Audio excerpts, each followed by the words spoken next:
Morning, everybody. Chris here, and welcome to another Business Foundations video. So today I have the pleasure of a company of Matt, who is from HJS Recovery, and he's an insolvency practitioner. And the reason I wanted to bring him on today and sort of ask a number of questions is it's a role that probably most of us have no idea what they do, or have a very misinformed idea of what they do and when we should potentially introduce people to them. So been working with Matt a little bit on a few of their clients, so thought I'd get him on and give us the lowdown of what an insolvency practitioner actually does. So Matt, over to you. Do you want to do a quick intro of you and I guess a general, what is an insolvency practitioner, before we get into the detail of this kind of specifics you do and how you can help people? Yeah, of course. Thanks, Chris.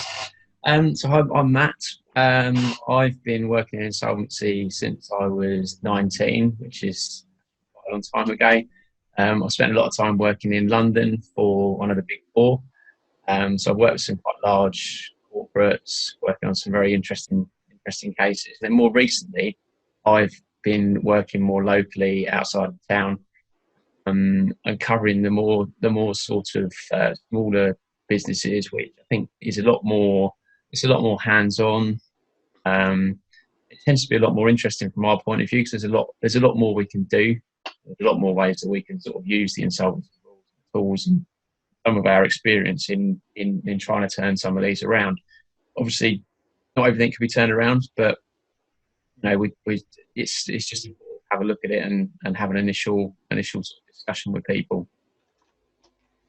Okay. And so what would, if you had to give a kind of a one line or a few liners on what is an insolvency practitioner, what would that be? How would you describe what you do? Okay. And that's actually probably quite hard to describe, but I suppose from our perspective, an insolvency practitioner, so it covers personal insolvency. So anyone that's having any sort of personal financial problems with credit cards, anything like that, there's a number of different things that we can look at with them, whether that's looking at a voluntary arrangement, or even saying to them, yeah, maybe you are better off going through the bankruptcy route.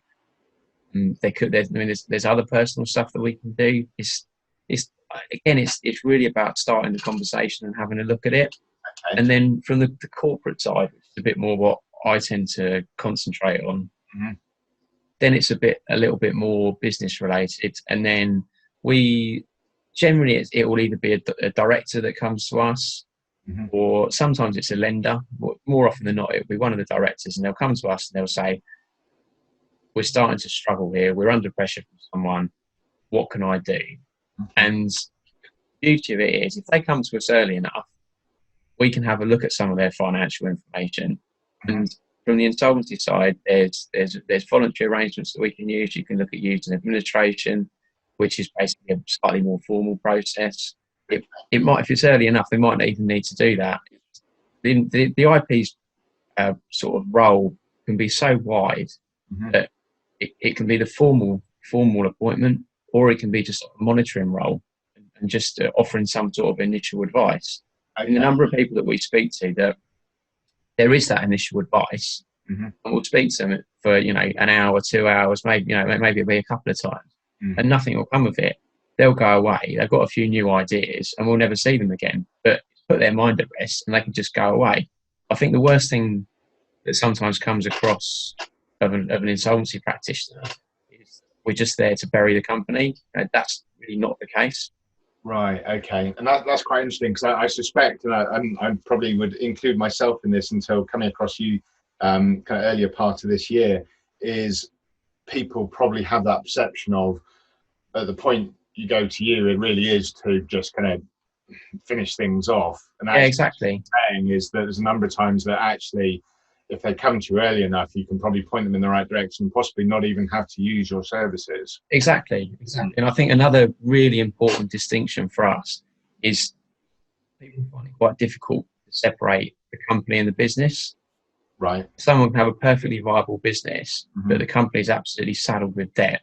Right. That doesn't mean the business can't survive. It just means it needs a way to get out of it.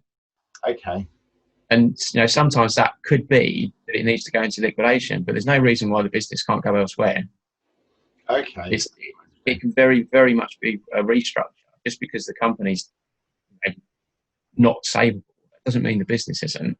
Okay. So what would be the main, and obviously I think the important thing, and I'm sure you'd say as well anyway, this is, we can talk generically today. At the end of the day, everything's very specific to the individual. So from an advisory point of view, this is very much these are the sort of things you can do. It's not advice in any way. Because obviously Exactly. Anyone does is looking at these listening to this going, oh, that could be me.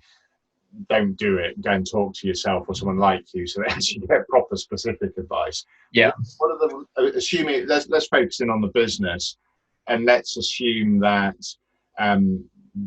they kind of hit you and they do need your help. What are the main mechanisms? So you mentioned a few already around administration. What are the main things that can happen to businesses that you can help them with? So I mean, again, that whole thing of you can actually, the business can carry on. Again, I suspect most people have that thing of it's the end of the world as we know it type thing. Yeah.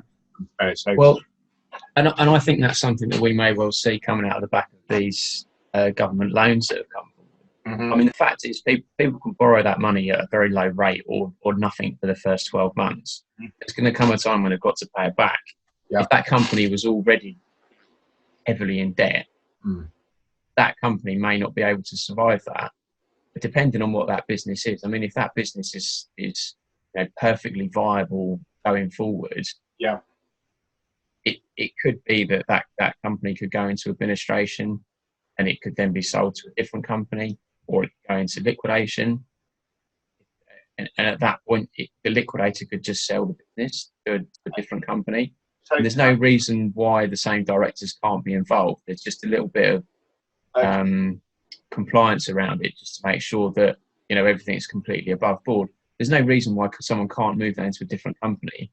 But what they can't do is try and pull the wool over everyone's eyes and just walk away and say, oh no, I've just set up again.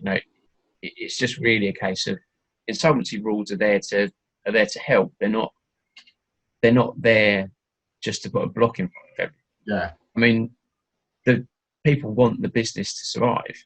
Mm-hmm. If the business survives, the staff have still got a job. Yeah. It just has to go into liquidation and the business is completely over. Not only are the creditors not going to get paid, probably not going to get paid, all the staff have lost their job. The directors have got nothing to do. Yeah. The survival of it is very much part of the process. Okay. So obviously sometimes it can't be, but so you mentioned a couple of different things. So you talked about liquidation and administration. So what's the difference between those two? The liquidation is when the company is finished. Okay. There still may be a business there, but the company is finished. And it will just be dissolved at the end of the liquidation process. Mm-hmm. Whereas administration, under the Insolvency Act, there's basically three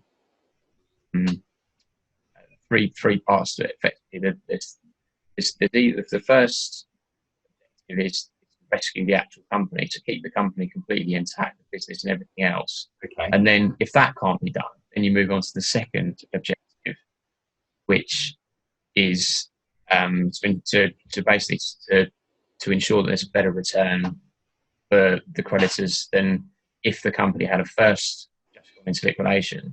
Okay. And then I suppose the third one, there is any sort of return for either the secured creditors or for the preferential creditors. Mm-hmm. It's a slightly different angle. The administration side of it is looking firstly to save the company, whereas with liquidation, that company's never going to be saved. Business might be, but the company won't be. Whereas administration, it's looking initially to save the whole company. Yeah. Okay. And you talk, I'll probably fire a number of questions at you, and they might not be. That's all right. It's kind of prompting as you're saying things. So one of the interesting things you mentioned there about preferred creditors and stuff like this is this, again, might have an interesting angle for a number of our members, is that at the end of the day, if you're a creditor of another business, so if another business owes you money, how do you become what is a preferential creditor? A preferential, in simple terms, is only really the employees. Right. Okay. The rules are changing slightly. So the HMRC A long time ago, HMRC used to have preferential status. Right. Part of that is coming back. So they effectively have like a secondary preferential status. So the employees are always going to be first. Okay. So that, HMRC soon will be second. okay. And then everyone else is treated the same. Okay. So and then obviously the secured creditors, I don't know if we already covered that. Secured creditors is where they've actually got charged. Right. Okay. Yeah. So I was registered at company's house. Yeah. Okay. So that makes sense on that one. Okay. And so I guess as an aside thought is if people are working with other businesses and they're looking, they're likely to have a large amount of money owed to them, they probably want to look at some form of credit referencing or something like that prior to doing that. Would that be a... I think so. I mean, I think most companies have got some sort of credit checks that they do. It's obviously very, very difficult at the moment because the amount of companies that are affected just because they've got a tremendous credit history. Yeah. Not mean that in a month's time they're going to be completely stuffed because of what's happened over the last 6 months. Yeah. So probably, I don't know, maybe being a bit more cautious about what level of credit terms are being offered. Okay. And so that makes a lot of sense. So if we just sort of come back to the administration side you talked about, so there are a number of things that if a company comes to you, so what can you do with them? So basically, so if they go into administration, is that basically then we're going to try and save the company? And I'm assuming that means that you're entering in some agreement with the creditors that either they'll defer, they'll accept on some form of payment plan, or they'll wipe out some of the debt or something like that. How does that work? So from the administration side of things, not exactly. Okay. Once the administrator's appointed, the administrator's got a duty effectively to try and realise as much as possible. Right. It's not unusual the unsecured creditors won't get anything. Okay. But what you might end up having is the preferential creditors might get something, secured creditors might get something. It might mean that overall the business gets saved. So it might save a load of jobs. Mm-hmm. I mean, that's probably more likely to be the outcome from an administration. Okay. And again, apologies if I'm so from assuming the administration works and actually they do manage to turn the business around within that and they carry on as a viable business, sort of come out the other end of it. What's the implications of having gone into administration? Does that mean that they then still owe that money to their other creditors, or is there some mark against them from a kind of credit point of view? Well, so it sort of depends a little bit. If the company was saved, mm-hmm. it could potentially go back to the directors. Is frankly incredibly unlikely. Right. Okay. From an administration, it would generally be like anything that you see in the press about any of the retail shops. Mm-hmm. That none of those companies will ever get saved. Right. Okay. What will happen is that they'll cut out the stores that they don't want. Yeah. And then that will then get purchased by someone else. Right. And then that new company will take on what they wanted. Okay. And the rest of it will stay in the original company. And then whatever's come into the original company will be, if there's funds there, it will get distributed amongst creditors. Right. Okay. But if there aren't funds there, or exactly, if there aren't funds there, there aren't funds there. Okay.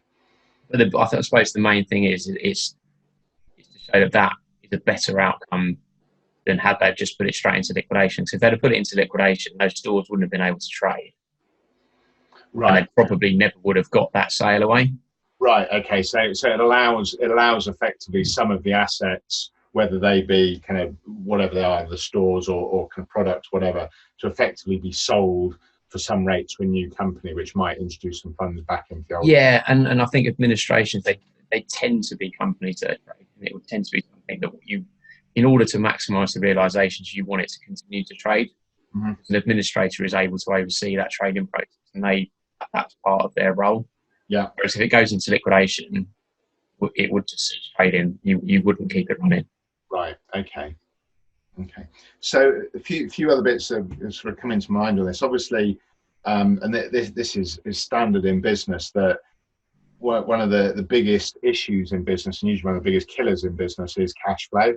The whole cash flow is king on this, in that you can have businesses that on paper look okay, but when you look at their cash flow, that's actually why they're in trouble. Yeah. So do you, is some of your kind of help or sort of, is that around helping people from a cash flow point of view, or some, even I guess an advisory? Because I suspect some people will come to you and they might have kind of some interesting, or kind of, and I use interesting in speech marks, of kind of some debts they've accrued over the years that aren't necessarily the best possible for them, but also Yeah. have a reasonably large set of age debtors, i.e. people that owe them money as well. Yeah. How do you actually have mechanisms to help people like that, or is that very much around sort of passing them back out to people that go and sort this out with these people? Probably a little bit case by case. I think it depends what it is. I mean, sometimes that sort of scenario might be where the CVA, so a company voluntary arrangement, could be helpful, because that might just mean that the cash flow can be managed a little bit better. Okay. So, and what is it? Sorry, again, so I'll pick up on it. What is the CVA? So that's where the directors retain control of the company. Mm-hmm. when they have a company voluntary arrangement. So someone like myself would help them put together a proposal for creditors, and effectively what they'd say is, or it can be anything really. It depends. Whatever the creditors approve, it's 75% of the creditors have to approve it. Mm-hmm. But broadly, you can put in there whatever you like. Okay. So one might be, I don't know. It could agree that it's going to put in a profit contribution, so makes amount each month. It's going to put in £5,000 a month, right? £500 a month, whatever. And then at the end of 12 months, there'll be a distribution to the creditors. It could be that kind of thing, and it could run for 5 years. Or it might be that they've got some sort of investment coming in, or it might be that the company owns a massive property and they're trying to sell it. They might say, well, we'll sell that property, and once we've sold that property, all of that money will go into the company voluntary arrangement, and then we'll distribute that amongst the creditors. Right. Okay. And that's in full and final settlement. Mm-hmm. That then finishes. And then any other element of the debt that's there just gets written off. Okay. So sometimes that kind of thing can really help their cash flow. Well, yeah, I was going to say that would kind of take the pressure off, wouldn't it? And I suspect, but I don't know, could that even be that the CVA will actually clear the whole debt? It's kind of restructuring, just saying to people, look, we're going to pay you, but we just can't pay you the full amount. Yeah, I mean, yes, I mean, sometimes the CVA will be that they pay everyone in full. Mm-hmm. It just offers some sort of protection that means that someone can't come in and issue them with a statutory demand, mm-hmm. and then start pushing them down the winding up route, and then it's all very, very difficult to unwind. Yeah. Okay, so again, sorry, I'm picking up on terminology as we go on this one. So I'm getting a good education as well. People about someone coming in and issuing a statutory demand. What does that look like? What is that, and what does that look like, and how's that executed on the business? So if someone's basically demanded payment, okay. they could issue a statutory demand that basically says 21 days to pay, and if you don't, we're going to go to court and ask the court to issue a winding up. Mm-hmm. And at that point, if that order is granted, the company will be in compulsory liquidation. Okay. It's hard to get away from that. Okay. And is that typically what sort of people or companies would actually pursue that sort of thing? Because certainly there's a number of things where you sort of go, is it, as I guess there's a cost to the person executing that as well to do things like that. I think from sort of jumping to the other side of the fence, if someone was going to do that, you'd want them to be reasonably well informed. Yeah. There's really no point incurring the cost of going to court to wind a company out if there's no prospect of getting anything. Right, okay. You want to be reasonably confident that company's got some sort of assets. If that company's massively insolvent and there's no cash in it, and it's literally got nothing there, you've just wasted probably $2,000. Right. Okay. Pick it into liquidation to not get a penny back. Okay. So it's probably more a situation where it's kind of almost a negotiation tactic of, look, I know you've got the money, you're not giving it to me, I'm going to force your hand. Exactly. Quite often it'll be, someone's been ignored, they've been chasing the debt for months, and they just say, well, I've had enough of this, I'm just going to issue demands. And generally, the stat demand, if someone's got the money, at that point they're going to pay it because they don't want to get involved in going to court and having the potential of having that winding up petition. Okay, so something I've come across a number of times, and it'd be interesting or useful to get a kind of definitive answer on this. One of the things I've heard when people kind of close down a company and set up the new one, people talk about phoenixing a company, and there's differing views of the legalities or otherwise of that. What actually is phoenixing, and is it allowed? Is it not allowed? What's the So there's a few things under the insolvency law. So there's one of the section 216 under the Insolvency Act is basically what you're referring to. It's the reuse of the company name. Right. So it basically says that you can't do it if you've been involved in the management of the company. I think the time period is 5 years. Right. But if that company or that business is sold, basically a few exceptions to it. If it's sold by the liquidator, there is an exception to that rule that they are able to reuse that company name. Okay. But in order for them to reuse the company name, they need to tell all the creditors that that's what they're doing. Right. And they also need to advertise it in the Gazette. Okay. So it's not that they can't do it. Right. There are exceptions. There are circumstances where they can, but they need to follow the correct process to show that they've gone about it properly. Because otherwise, you're exactly right. What it looks like is they've stuck one into liquidation, they've moved across to another company, and they've carried on doing exactly the same thing. And understandably, some of the creditors won't be very happy about that. No, it just looked wrong. Yeah. The point of the process is if you weren't able to sell that back potentially to the creditors, and you then couldn't sell it to anyone, there's no money coming into that liquidation, so the creditors get nothing. Yeah. Directors are going to pay something for it, and the creditors get something back. Yeah. How's that not better? Yeah. It's got to be the better scenario, isn't it? Yeah. I suppose so, yeah.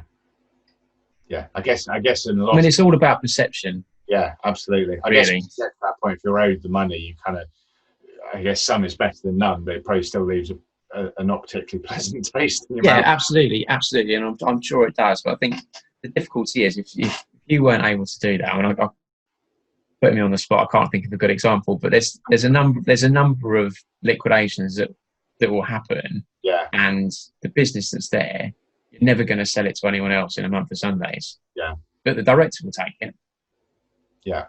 He wants to carry on with it, and it's his baby. Yeah. And if you take him away, quite often he's such an integral part to the business. Absolutely. I mean, there's absolutely nothing left. Yeah. So if he's going to put in whatever value is attributed to it, which would generally go through a qualified agent, they would put a value on it.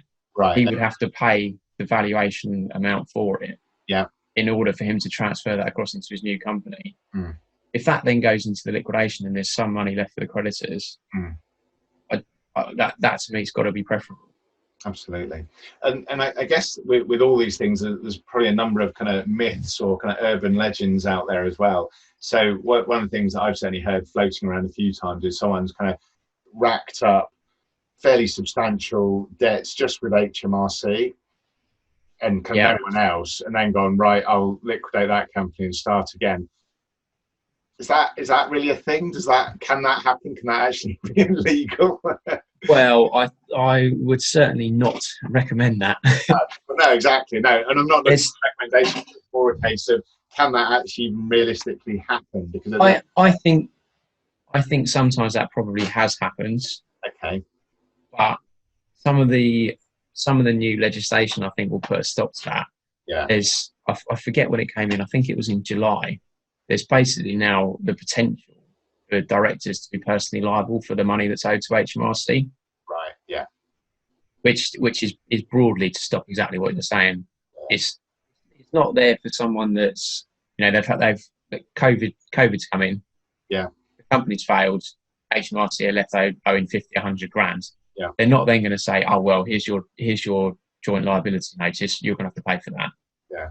What it's there for is, hang on a minute, this is the 6th time you've done this. Then they might take a slightly dimmer view of it, and you think, well, rightly so. Absolutely. That's all it's there for. And if someone's been, specifically trying to avoid paying the tax, and I think because the rules have changed around that, it'll be interesting to see how aggressive HMRC are with that new sort of ability to go after directors. Yeah. Okay. So a couple of other sort of things that sort of come into mind on this one. So there's and I know, and I don't know what the figures are or quite how it works, but there's a legal, I think, sort of demand that you as a business or as a limited company, you're not allowed to trade if you're insolvent. Is that correct? Or am I? Are you probably talking about wrongful trading? Are you? I think so. Yeah. Yeah. So actually, that's a very good point to bring up. Actually, Chris.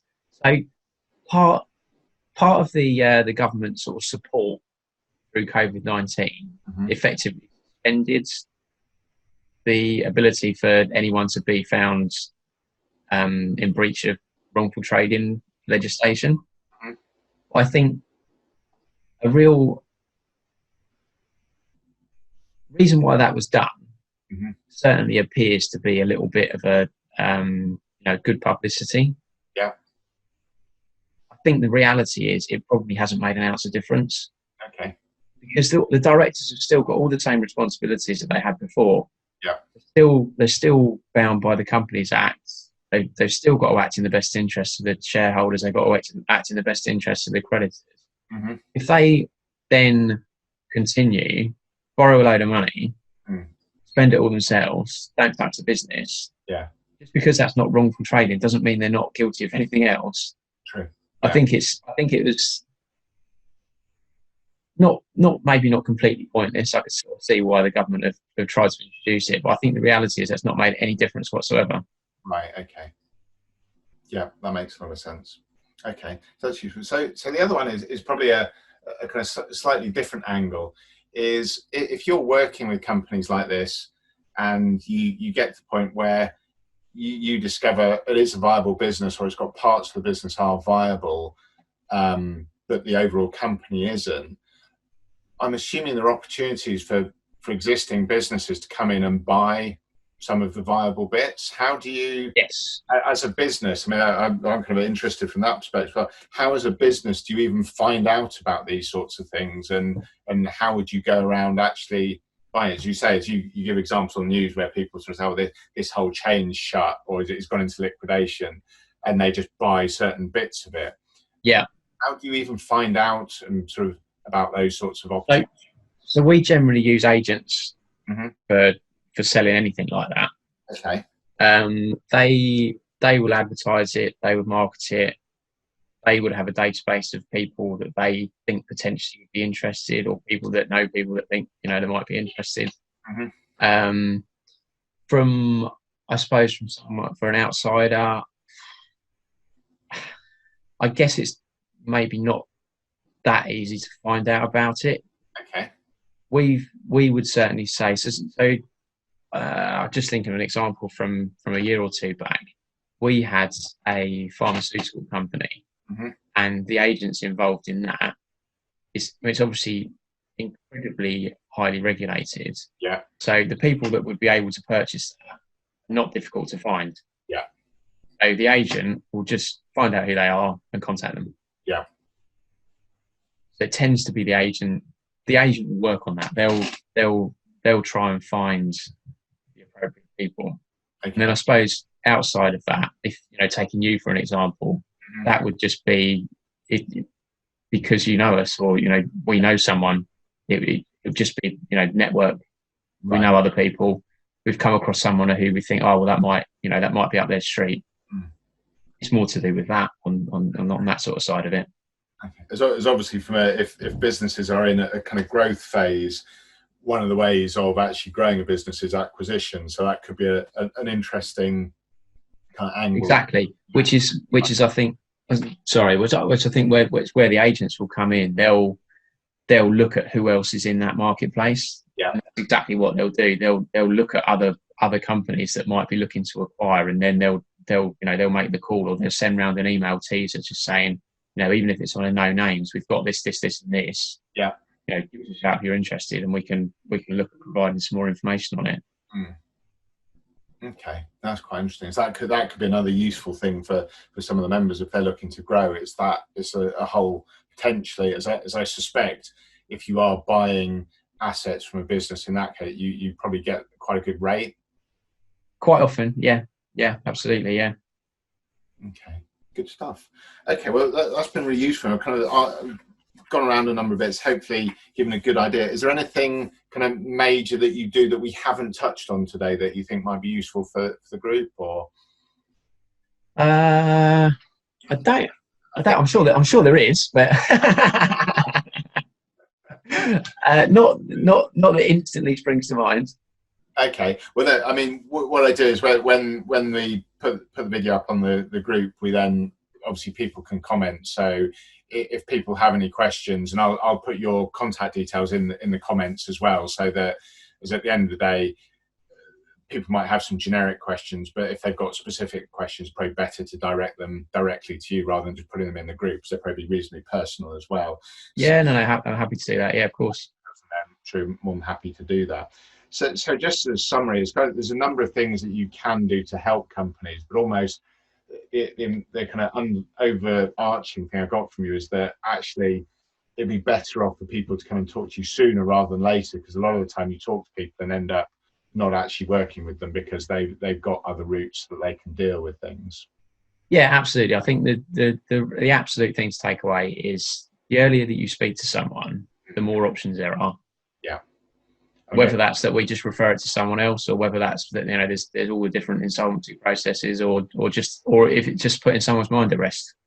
Yeah, absolutely. And obviously, I mean, that's how you and I met originally. Is actually you referred someone on to me who sort of approached you, and you went, actually, you're okay. You just need to sort your business out, and so there are people like me that you can refer on to as well, can help them out from that perspective. Yeah, exactly. It's not. We'd happily refer on to someone that's more appropriate. Yeah, but I suppose even if they are going to end up going down the route of using your services, the earlier they speak to you, the less painful and kind of more options are open to them. Yeah, exactly. As if they can write at the kind of last minute, there's very little you can do at that point. No, exactly. I mean, once you're talking about there's a winding up in 2 days away. Yeah, there's really the options are a bit more limited. Yeah, it's like, oh, we'll just have to do that then. Yeah, good stuff. Well, that's been really, really useful. I mean, I feel like I've learned a lot today as well, so that's great. Thank you for that. No problem. The members will find that very useful. And as I said, I'll put your contact details in, so if anyone does have any questions, they can post that in there as well. So thank you very much for your time. Much appreciated. No problem. Thanks, Chris. I'm sure if people have any questions, you'll be able to help them out from that perspective. Do my best. Good stuff. Right, let's just stop recording.